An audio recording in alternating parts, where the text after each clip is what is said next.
எல்லாமே நடக்கும். எந்த வேலையும் நீங்க நடக்கும். நீங்க மிகப்பெரிய அமைப்பில் இருக்கிறீங்கன்னு நினைச்சீங்க. அரசியலை விட பவர்ஃபுல் வாய்ந்தது இந்த அமைப்பு. அரசியல் நானும் அரசியல் இருந்தவன் தான், இருக்கிறதா நான் எம்எல்ஏவை பார்த்திருக்கேன், எம்பியை பார்த்திருக்கேன். ஆனா நீங்க நானும் சாகுல இங்க இருக்கிற அண்ணா சட்டமன்ற உறுப்பினர் ஓப்பனா சொல்றேன், எம்கே மோகன் நெருங்கியவர் தான். நாங்க 2 பேர் ஒரு சின்ன வேலை சொன்னோம், ரொம்ப பெரிய வேலை. குசுமன்றத்தில் அடிக்கணும், அது ஒரு பெரிய வேலையாங்க, சின்ன வேலை. அதை நீங்க போங்க பின்னாடியே அடிச்சு விட்டுருந்தேன், கண்டிப்பா பண்ணிடுறேன். அதே மாதிரி அந்த ஆவடி ரோட்ல இந்த சவுக்கால இருந்து போனீங்கன்னா ஒரு நல்ல தங்கால் ஓடணும்னு ஒன்று போவோம். அது தூர் வாரணும், தூர் வாராட்டா காலையில தண்ணி வந்துடும். அதை எடுங்கன்னு சொன்னேன். சொல்லி 1 வருஷம் இருக்குல்லங்க, 1 வருஷம் இருக்குல்ல. அதுக்கப்புறமா நாங்க வந்தே ரவி சார் கிட்ட சொல்லி அதை இமிடியேட்டா காங்கிரஸ்ல சொல்லி இன்னைக்கு தூர் வரப்பட்டு கொசுமருந்து அடிக்கப்பட்டு சிறப்பாக செயல்பட்டு செஞ்சது யாரு? ஆர்டிஐ தானே, அரசியல்வாதி தானே, சட்டமன்ற உறுப்பினர் தானே. ஏன் முடியல? அதிகாரி பயப்பட மாட்டான் அரசியல்வாதிக்கு. ஏன்னா அரசியல்வாதி அதிகாரியா உடந்த எல்லாத்திலையும் கமிஷன் லஞ்சம் அவ எப்படி செய்வான்? நான் உங்களுக்கு லஞ்சம் வாங்கி தரேன், நான் என்ன செய்யணும்? ஏசி கிட்ட போய் சொல்ல சரி செஞ்சிடுவோம். ஆனா ஆர்டிஐ லஞ்சம் கிடையாது. ஆர்டிஐ லஞ்சம் நாங்க லஞ்சத்துக்காகவோ இல்ல, மக்களுக்கு சேவை செய்யறது அந்த அதிகாரிக்கு தெரியும்.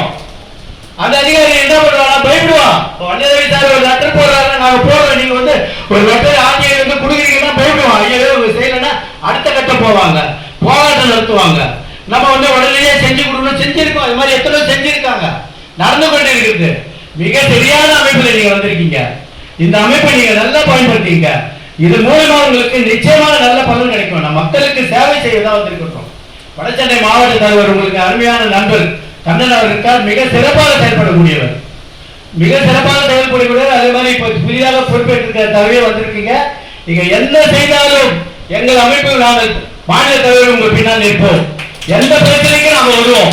அந்த தலைமுறை சொன்னது போல 24 மாதத்தில் எந்த நேரத்தில் குரல் கொடுக்க நாங்கள் இருக்கிறோம்.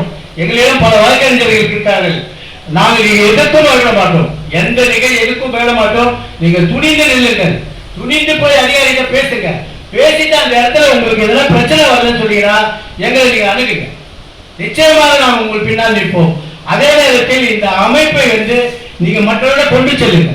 இந்த அமைப்பு மிகப்பெரிய அமைப்பு. இது மாநில முழுவதும் இப்போது வளர்ந்து கொண்டிருக்கிறது. மிக விரைவில் இது தமிழ்நாட்டில் பெரிய ஒரு அரசியல் சக்தியாக மாறும் அந்த நிலைமை நோக்கி ஓடிக்கொண்டிருக்கின்றது.